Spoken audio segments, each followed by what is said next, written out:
Não existe teologia sem dor, e é dela mesma que nós vamos falar hoje. Olá, eu sou o Victor Fontana, esse aqui é o meu canal, ele pode ser um pouco seu também. Para isso, você já sabe, se inscreva, faça parte desse canal também, ativando as notificações para saber tudo o que acontece por aqui, deixando o seu like, o seu comentário, assim você produz um pouco do conteúdo que a gente vê neste pequeno espaço na internet. E hoje a gente vai falar da dor. Não apenas teologicamente da dor ou biblicamente dela, mas a gente vai remeter a uma das canções mais belas que eu tive o privilégio de escutar. A banda Resgate fez uma belíssima canção sobre a dor e a gente vai falar da dor da banda Resgate, porque hoje é dia de Entendo que você canta. Lembrando sempre que este quadro, Entendo que você canta, não é uma análise de letras. Se você quer análises de letras de músicas, você pode ir em outro canal, o Teologueiros. Lá, os meus amigos do Teologueiros, o Douglas, eles têm um quadro chamado Bereia Worship, que é a ideia de você conferir nas escrituras, como os bereanos, o que acontece aí nas letras das músicas. A minha ideia aqui é diferente. A minha ideia aqui é simplesmente pegar alguma coisa que tem ali naquela música e conferir uma carga teológica ou bíblica mais densa para que quando você for cantar junto, aquilo se encha de significado. A gente cantando junto possa ter muito significado ali na nossa adoração conjunta. E então a gente vai falar um pouco da dor. E claro, da canção do Resgate também, mas não é uma análise. Mas para isso eu queria te convidar a fazer uma viagem no tempo. Eu queria te convidar a se localizar mentalmente no ano de 1944. No ano de 1944, um garoto, um rapaz de 18 anos, alguns diriam um homem de 18 anos, mas certamente um jovem de 18 anos, recebe uma carta naquela cidade alemã de convocação do exército para fazer parte das tropas alemãs na Segunda Guerra Mundial. E ele ainda, sem entender muito bem por que o seu país estava numa guerra, o que era a ideologia por trás dessa guerra, inclusive, sem entender por que os países vizinhos chamavam a sua cidade de uma cidade de demônios, atende à convocação porque também não teria outra opção. A convocação é mandatória, então com 18 anos ele vai ao exército, pega em armas para fazer parte de um batalhão que adentra numa floresta na qual uma batalha com belgas e ingleses está acontecendo. E nessa batalha, no meio dos tiros, das bombas, o batalhão dele se vê cercado. E então esse jovem, cercado por soldados belgas e ingleses, se rende e é levado preso para uma prisão na Bélgica. E então, ali, depois de ter passado por essa batalha na floresta, ele com 18 anos na Bélgica, preso, ele começa a se questionar sobre tudo aquilo que está acontecendo. As inúmeras mortes, as injustiças, e ali naquela prisão na Bélgica, os carcereiros e outras pessoas, especialmente o capelão da prisão, que era um norte-americano, começam a explicar para ele o problema da Alemanha nazista na Segunda Guerra. Ele começa a entender que o seu próprio país causava sofrimento a uma série de outras pessoas, muitas vezes inocentes. E no meio do drama dessa guerra, ele, conversando com aquele capelão, recebe um Novo Testamento junto com o livro de Salmos e chega à conclusão de que não seria ele procurando por Cristo, mas Cristo o procurou e o encontrou naquele cativeiro, naquela prisão, pelo bom tratamento dos seus carcereiros, que eram seus inimigos de guerra. E ali, naquela prisão, esse jovem se converte. E a partir da sua conversão, ele começa a pensar no sofrimento de todas aquelas pessoas envolvidas naquela guerra sem esperanças.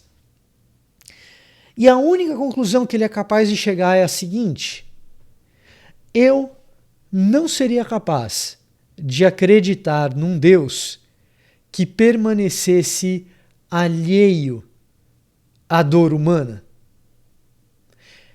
Eu não seria capaz de acreditar em um Deus que permanecesse alheio, de fora, sem conhecer, sem experimentar, sem participar da dor humana.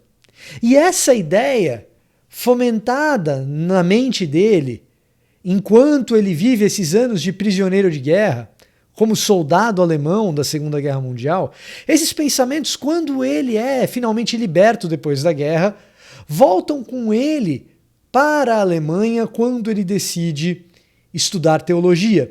E esse pensamento de um Deus solidário à dor humana, que participa da dor junto com o ser humano, que não permanece distante do sofrimento que nós sofremos, ao qual nós somos submetidos, de um Deus que entra na história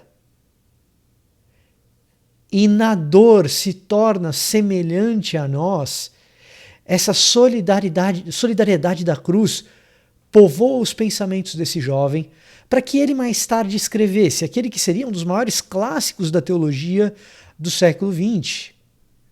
O Deus crucificado, The Crucified God. Uma obra que você pode encontrar, tem o link aqui na descrição. Mas a ideia toda é que Deus encontra a nossa dor, é solidário à nossa dor, conhece a nossa dor, porque o próprio Deus escolhe a dor ao subir no Calvário e carregar sobre si a cruz. E ao carregar sobre si a cruz, nessa escolha deliberada por sofrimento, para que o nosso relacionamento com Ele seja restaurado e para que a terra, criada originalmente boa, possa ser restaurada por meio da ressurreição. Ao fazer isso, Deus toma sobre si o resultado de toda a crueldade e todo o pecado humano. Jesus, naquela cruz, ele carrega o meu e o seu pecado, mas somados todos os pecados de todos aqueles a quem ele viria a salvar. E carrega sobre si toda a dor e todo o sofrimento da história humana. Portanto, essa história de um amor que se revela por meio da escolha de Deus pelo sofrimento e pela dor, essa história nos demonstra que não há dor pela qual nós passemos que Deus não participe e não conheça na sua própria carne. E, portanto, talvez no meio de tudo isso que a gente vive, a pergunta não seja onde está Deus em meio a todo esse sofrimento? E nem mesmo talvez seja a pergunta: será que um Deus onipotente e bondoso possa ter alguma parte em todo esse sofrimento que nos acomete? Porque o que parece é que, no meio de todo esse sofrimento, Deus esteve crucificado. E é por meio dessa soberania que a gente afirma a respeito de Deus que a gente crê nessa entrega voluntária na tragédia da cruz. Porque se a gente retira de Deus a sua soberania quando nós observamos as tragédias, dizemos: onde está Deus quando acontecem mortes, doenças, crueldades humanas e pecados, toda sorte de injustiça? Não, Deus não pode estar no controle de todas as coisas. O raciocínio lógico que isso nos leva é dizer que Deus está ausente das tragédias. Não é possível que um Deus bondoso esteja presente nisso mesmo. Mas se eu penso assim, Deus está ausente de cada uma das tragédias e, portanto, Deus está ausente da maior das tragédias também. E se Deus está ausente da maior das tragédias, então na cruz não houve ato voluntário da parte de Deus para que aquela tragédia aconteça. E então não temos na história o maior ato demonstrativo de um Deus que não precisava, mas encarna, se faz homem e não se apega ao fato de ser igual a Deus, mas é obediente até a morte e morte de cruz.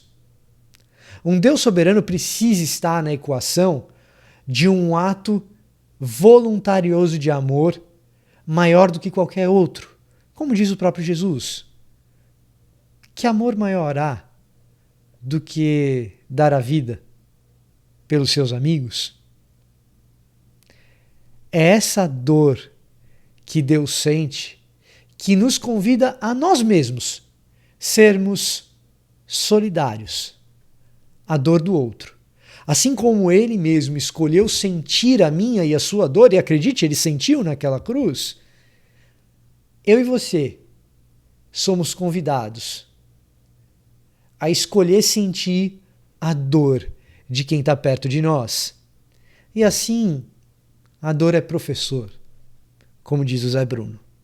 Agora, não tem mais nada que eu possa dizer que seja mais importante ou mais belo do que essa produção artística de arrebatar corações que a banda Resgate produziu. Então, sai correndo daqui desse vídeo, deixa o seu like antes e talvez compartilhe, e vai assistir a dor da banda Resgate. Esse era o meu recado para hoje. Eu vou ficando por aqui e até a próxima.